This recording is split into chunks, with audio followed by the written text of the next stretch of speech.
So this is a log in question and I need to make a cut right in the middle. Okay, so what we've got here is a log. It's in compression, which means that as I start to cut down this, it's going to actually want to close in. So the way that I ensure I don't get my bar trapped is using a wedge. So we'll do a cut, feed the wedge in to start with, and give it a bit of a tap in there, then carry on the cut through, and that should hold the log open.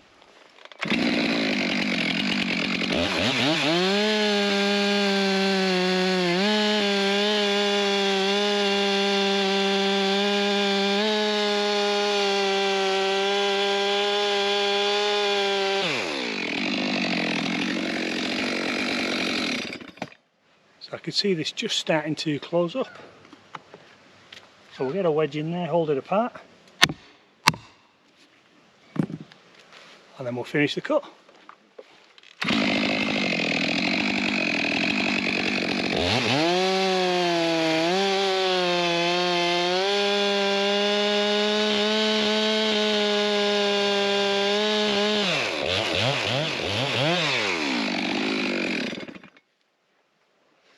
And that is how you cut a log in compression without getting your bar trapped.